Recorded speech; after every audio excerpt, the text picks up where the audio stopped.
Okay, well, good afternoon, ladies and gentlemen. Thank you for joining me for another segment of Lifting Community Spirits. I'm your host, Fred Holley. I'm the event coordinator at Republic National Distributing Company in New Orleans, Louisiana.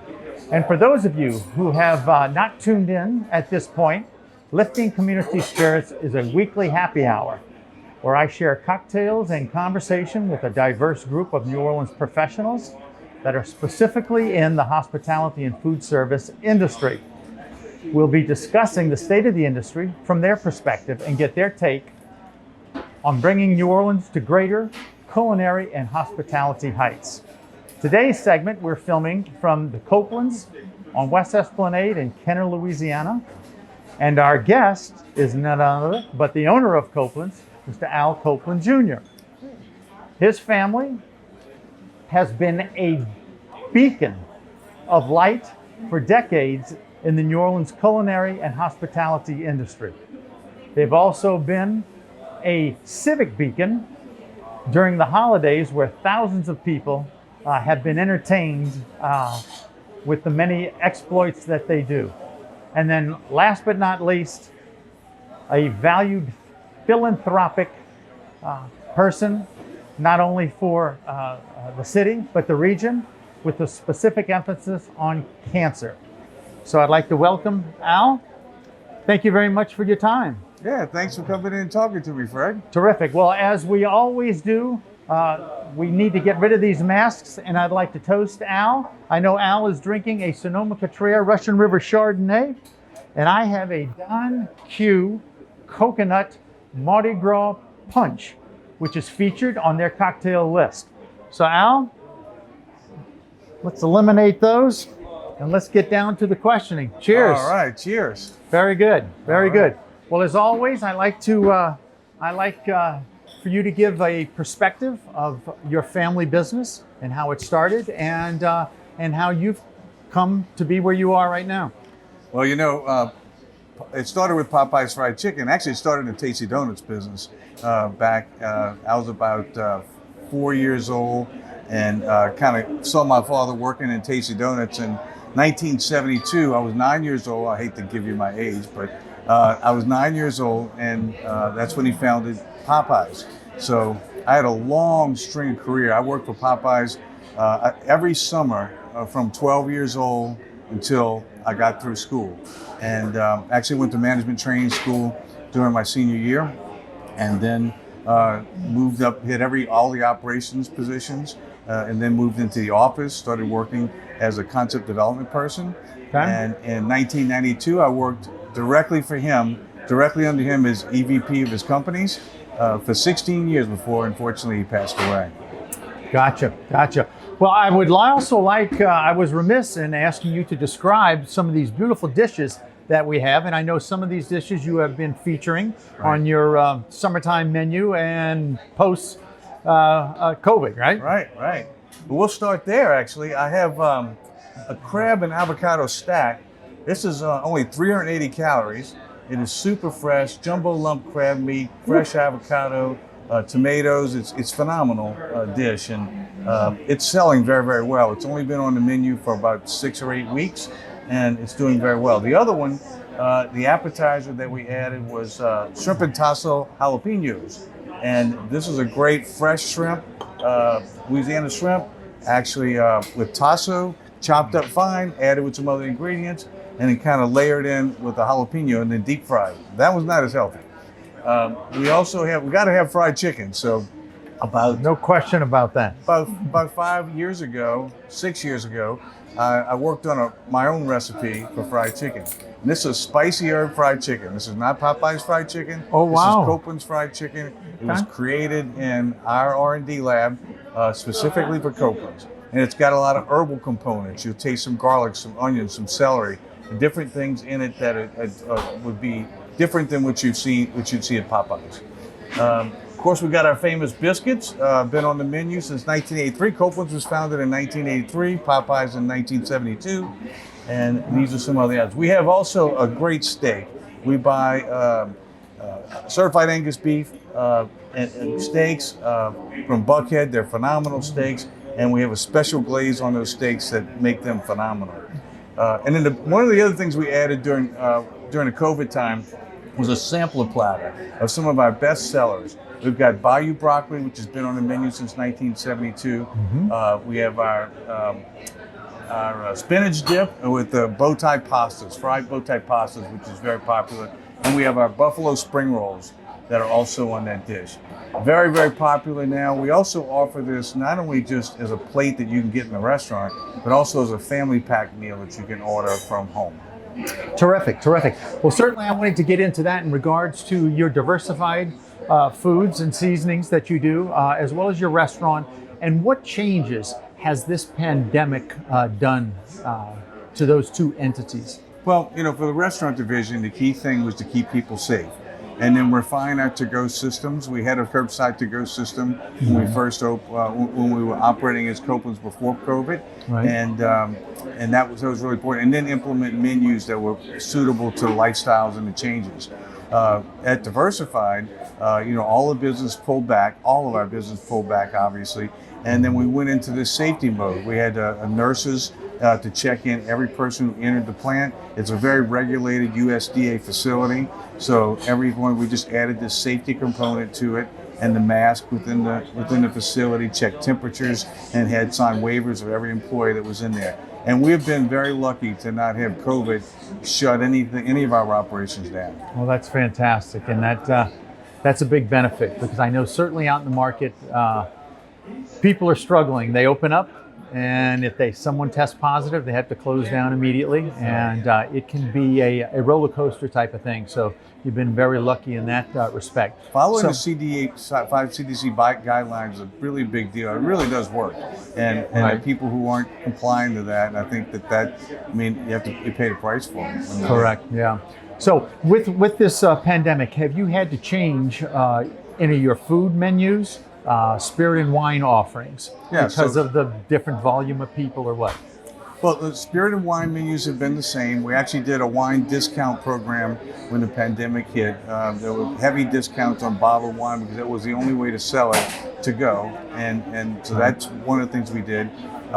We entered into $50 family meals, just as was set up for the lifestyle that people were having. People were at home, eating at home, looking for a way to serve food to their kids and family. And it was a great value of $50 for 6 to 8. And then we also reduced our menu by about 20%. The old 80-20 rule, took the 80% of the high items, put them on the menu, and that worked out for us. I think everybody has to consider that rule. Even we do at the wholesale level, yes. Because volume's not what it used to be, and selection can be tight in times like this.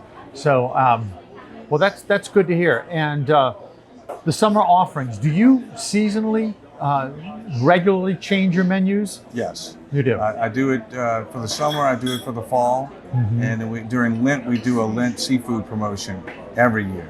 And in this case, we added some summer fresh items to the menu that were really selling average of 10 a day on these items that are new on the menu, which is a really high number for us. That's fantastic. You had mentioned the $50 family meal. How has that been accepted? Very good. Represented about 25% of sales, actually, when we were to go only. It's fell off since then because now people can come in the restaurant. But when we first closed our doors and no one could eat in the restaurants, we were only doing about 25% of our normal sales. And then we built that to 45%. And we actually went through Mother's Day with to-go only with these family meals. Right. And it was the wildest experience that I've ever had in the restaurant industry. Oh, well, that's fantastic. I wanted you just to go back a little bit to before we started this interview, you had mentioned all the things that you actually do in regards to Diversified, Copeland's, Popeyes, and hotels. Right. Explain just a little bit about that, because certainly you're a figure in the city of New Orleans that has been a tremendous success. Your father was, and you've continued that. And I don't think everyone knows exactly everything that you and your company does. Well, we have a holding company which I run and am chairman and CEO of, and it's Copeland Investments. And under that umbrella, we have some joint, some centralized sources that we work out of there. But we run a restaurant division, a hotel division, a food manufacturing operation, and then we have our Copeland Foundation. As really the four businesses that kind of spiral down from that. I got you. Well, certainly I wanted to get real specific in regards to the Copeland Foundation. I know that you've been a philanthropist in many different aspects here in the city, but cancer is certainly the biggest one for you. So tell us a little about the Copeland Foundation. Well, the mission for the Copeland Foundation is to save lives and end cancer. And when my father was alive, he had this very rare cancer called Merkel cell. Right. And very few people knew anything about it. Very few doctors knew anything about it. So we had to go and do our research on our own. And unfortunately, we didn't find a cure for the cancer that killed him. But the good news is we were relentless. We never gave up. And we opened our own clinical trial for that exact cancer that he had. And that's with LSU Health Science? LSU Health Science, yes. Partnered with them. They were great partners in this thing. And they in 2017, I'm proud to say that we actually found the cure for the cancer that killed him. So now, fantastic. Not only did we find a cure for the cancer through a clinical trial, it's a very successful clinical trial, but the drug that we use is now FDA approved, and you can go to your standard care doctor, and they will offer this treatment.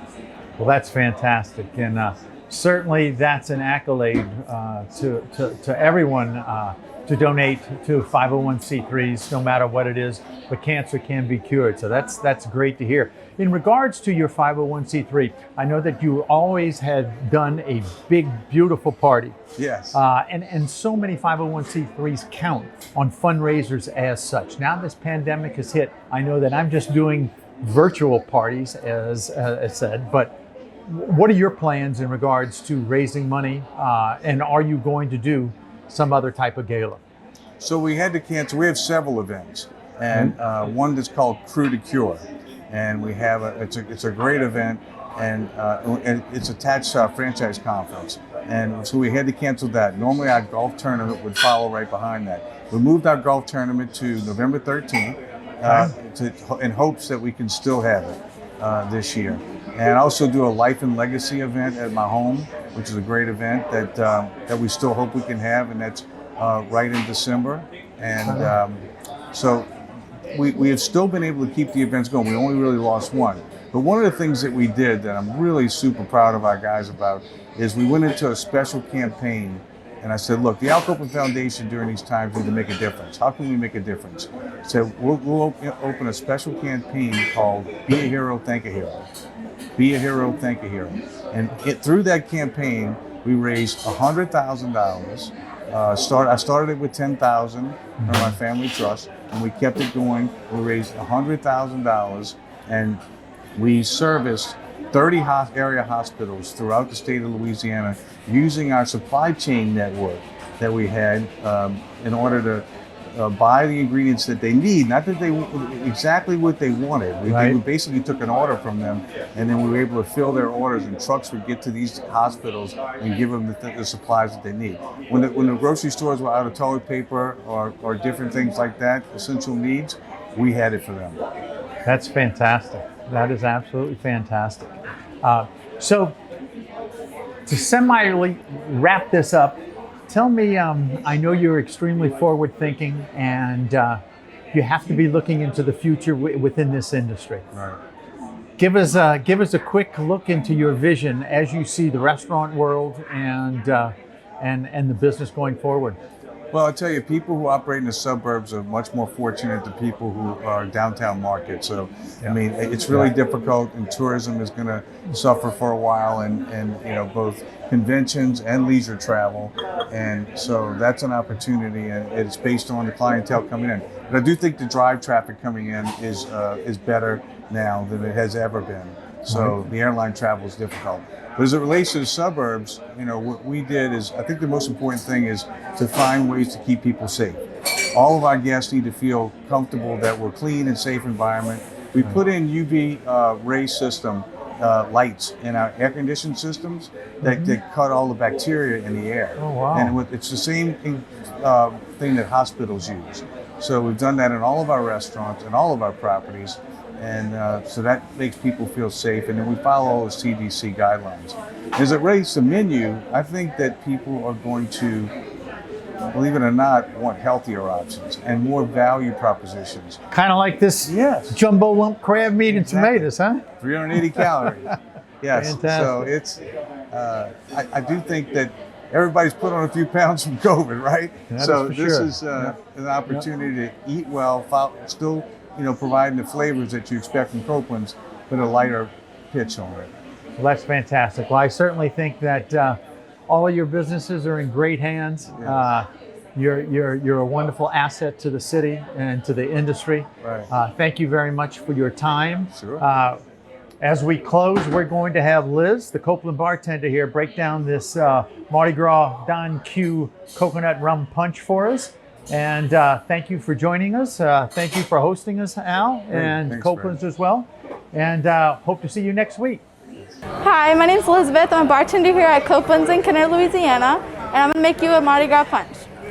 So you start off with your glass, and then you're gonna do a splash of peach puree, 1.25 ounces of Don Q coconut rum,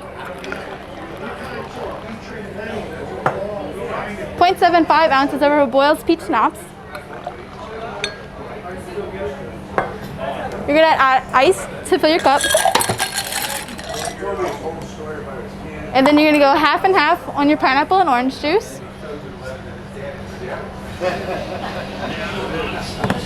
Top it off with a bit of grenadine. And then an orange slice from the cherry to serve. There you go.